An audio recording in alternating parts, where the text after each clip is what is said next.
बरं मी निघतो मग. बरं, मी राणी साहेबांच्या कानावर घालतो. बरं होईल की. आणि देवाच्या पूजा अर्चेच्या खर्चाचं थोडं बघा म्हणावं. जी, येतो. या.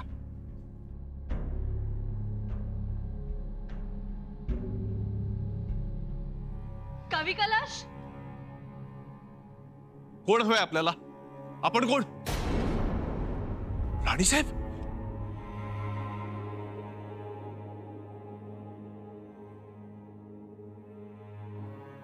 राणी साहेब, रेस लिबास में राजभूषण नाही, राजवस्त्र नाही. राणी साहेब, राणी साहेब आपण कुठे गेला होता? नाही म्हणजे आपण कोणाला न सांगता गेला होता. निदान सदरेवर तरी निरोप द्यायचा होता. पण गडावर नव्हतात, गड उतार झाला होता. आपल्या संरक्षणासाठी आम्हीही कोणी नव्हतो. अहो, उद्या काही बरं वाईट झालं असतं तर आम्ही महाराजांना काय जबाब दिला असता? राणी साहेब, आप नहीं थी इस रायगड का रंग उड गया था. अहो, आमची तर पाचावर धारण बसली होती. सांगा राणी साहेब, काय झालं होतं? आम्हाला जे काही सांगायचंय ते आम्ही सदरेवर सांगू. सदरेवर?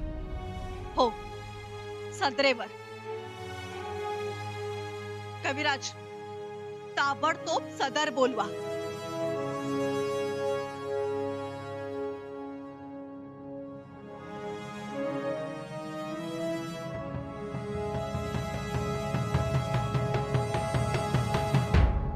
खंडोजी, माझी तर मतीच गुंग झाली. राणी साहेब वेषांतर करून गेल्या होत्या. तातडीनं सदर बोलवलीये. प्रकरण गंभीर दिसतंय. एकूण होरा तोच दिसतोय. मी सर्व जबाबदार मानकऱ्यांना निरोप पाठवतो.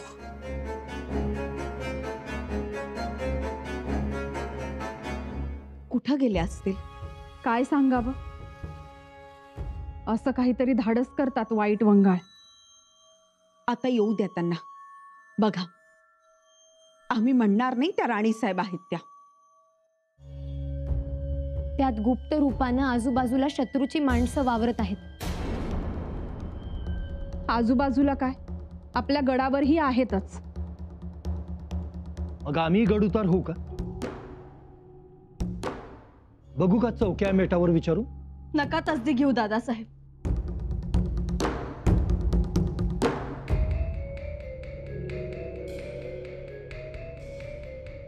आम्ही आलोय.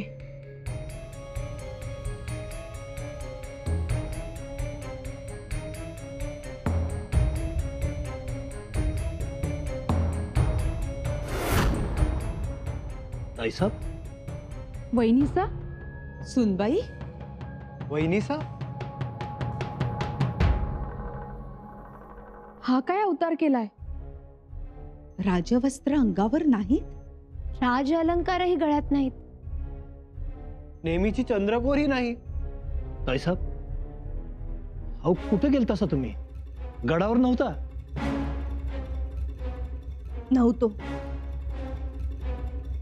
अहो पण गड उतार व्हायचं होतं तर कुणाला तरी सांगून जायचं. मातोश्री, आम्ही पुरेशा बंदोबस्तातच गेलो होतो. मग हा उतार करून का आलात? आम्ही तर तुम्हाला ओळखलंही नाही ताईसाहेब. अहो, आमची बी फसगत झाली तर?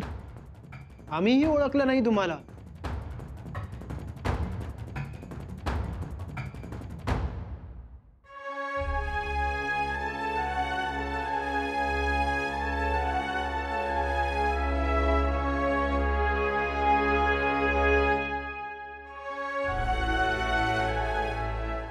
परंतु स्वराज्य फसगतीच्या उंबरठ्यावर उभं आहे.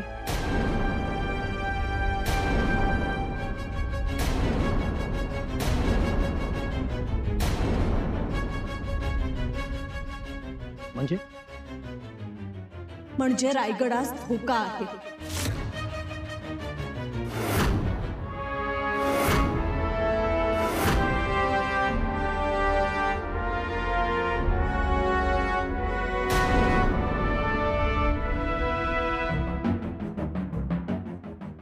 काय?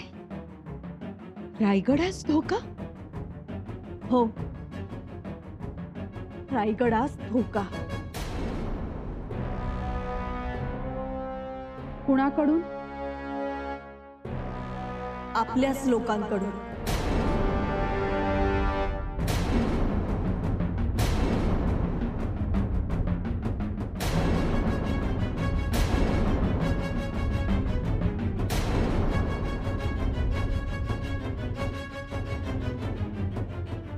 त्यांची नावं कळतील? हो, त्यांची नावं कळतील, पण सदरेवर. सदरेवर? हो, सदरेवर. आणि तोपर्यंत गडावरचा कोणताही मनुष्य खाली जाणार नाही.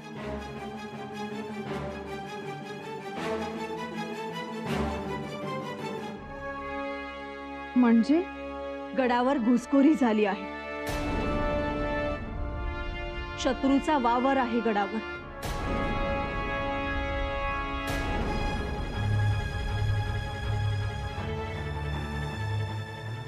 सावध असा.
कौन? ताजमहल।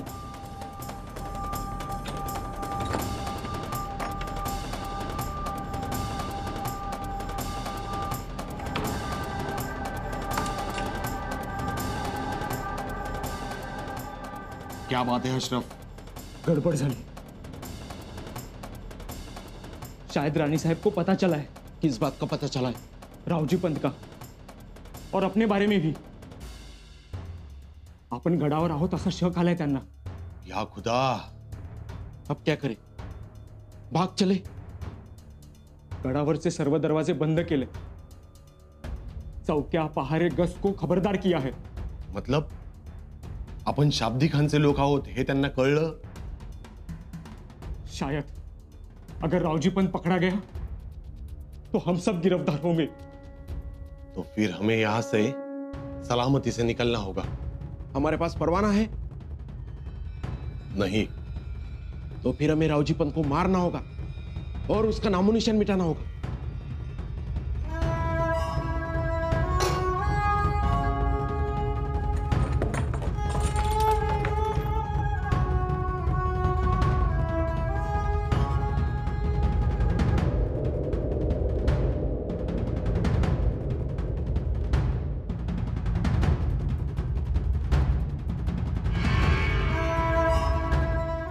या खुदा,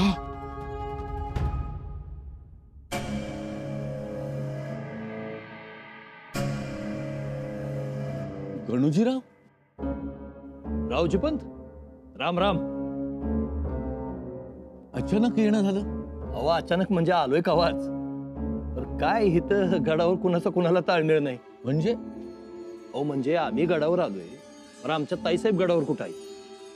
त्या गडावर नव्हत्या? नाही नव, आमची आपली शोधाशोध चालली आहे. ताईसाहेब कुठं आहेत, राणीसाहेब कुठं आहेत. हो, अधून मधून पाचाडला जात असतात त्या, एवढंच. म्हणजे आता आल्या आमच्या समोर. अपर काही ख्याली खुशाली नाही, विचारपूस नाही, थेट सदरच बोलिवली त्यांनी. आत्ता? होय तर. चला तुम्ही बी. हो पण अचानक सदर म्हणजे तुम्हाला ठावच नाही? मी तरी गडावर कुठे होतो? नाही म्हणजे चौक्या, पहारे, पागा, शिवाय नवीन भरत्या. रावजी पंत, तुमचा व्याप लई मोठा आहे खरं. हो, पण तो आत्तापासून आहे का? नाही नाही नाही, मस्त पहिल्यापासूनच कामाची लई आवड. पण गडोजीराव, आता अचानक कशाला बोलवले असेल सदर? म्हणजे तुम्हाला काही म्हणाल्या का? अहो काय म्हटल्याच नाहीत. म्हटल्या जे काय म्हणायचं ते थेट सदरेवरच. चला. मला तर कळायलाच तयार नाही, अचानक सदर का म्हणून? रावजी पंत, आता ते सदरेवर गेल्या बिगार कसं काढायचं? चला की. चला चला मानाजीराव, तुम्ही चला, तुम्ही पण चला. चला लवकर.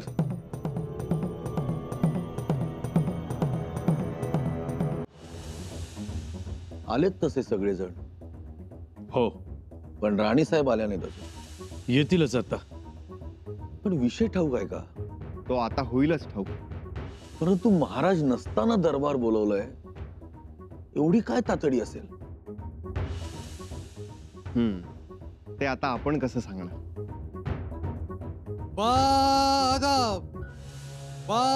मुलायजा, स्वराज्य कुलमुक्त्यार, महाराणी येसुबाई साहेब येत आहेत हो.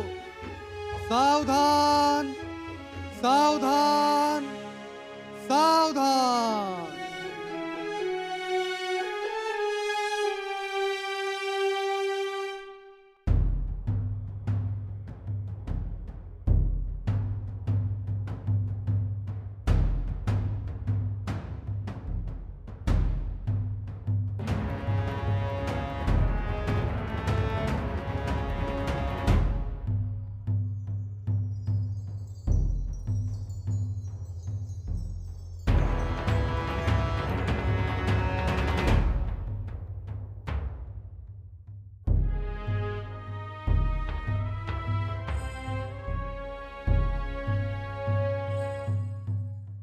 आज या श्रीमान रायगडावर अचानकपणे कुलमुक्त्या राणीसाहेबांनी हा तातडीनं दरबार भरवला. त्याची कारण मीमांसा त्या करतीलच. तथापि आपण सर्वांनी राजकामकाजात शांतपणे सहकार्य करावं, असा मी स्वराज्याचा छंदोगामात्य म्हणून आपल्याला आवाहन करत आहे.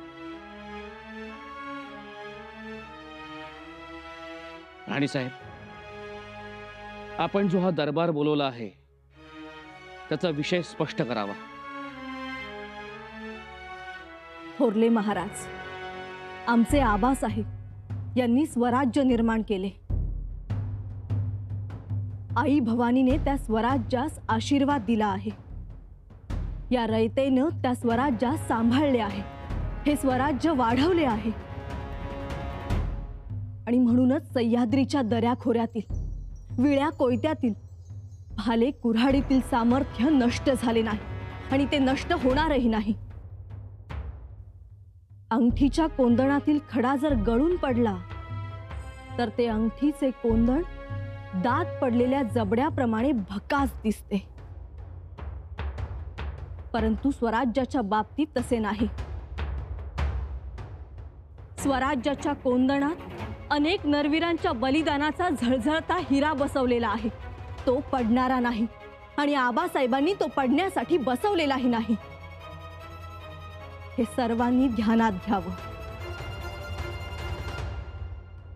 औरंगजेब आज दख्खनच्या पठारावर फितुरीचा गुलाल उडवत आहे. रंगणारे त्या गुलालात लालेलाल होऊ पाहत आहेत आणि हे सगळं स्वराज्याच्या डोळ्याआड सुरू आहे. त्यात अनेक मान्यवर आहेत. राणीसाहेब, आपण त्यांची नावं जाहीर करावीत. त्यासाठीच आम्ही हा आज दरबार बोलावलेला आहे. कोण आहेत फितूर? फितुरी करणारे दरबारात उपस्थित आहेत.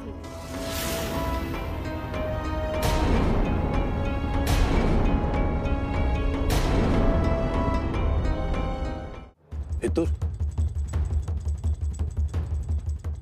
कोण कोण फितूर आहेत?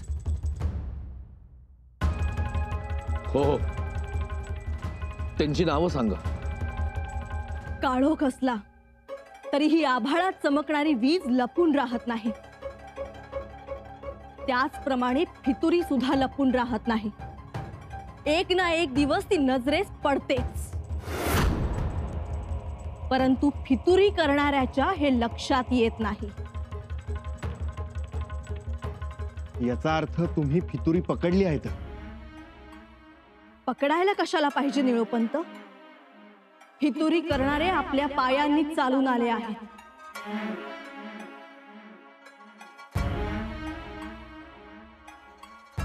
खर तर उघड शत्रू दिसतो तरी, परंतु गुप्त शत्रू आणि घरातला शत्रू लवकर ओळखता येत नाही. पण खरंच भाग्य आणि आई भवानीचा मंगल आशीर्वाद म्हणून फितुरीचा माग लागला आहे. कोण आहेत फितूर? चोत्याजी, रायप्पा, फितुरांना गिरफ्तार करा.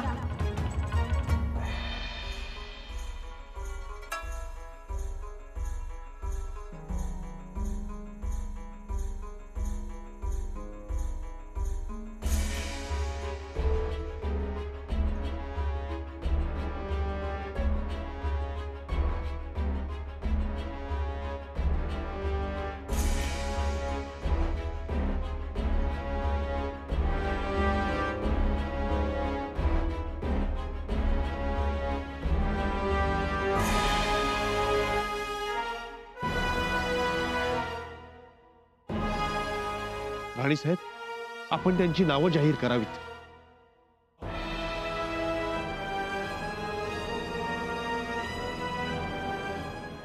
राहुजी पंत,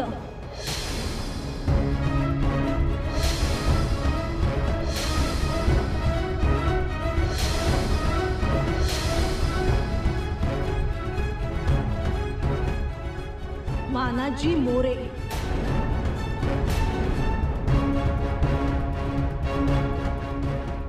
आणि शाब्दी खानाचे हशम.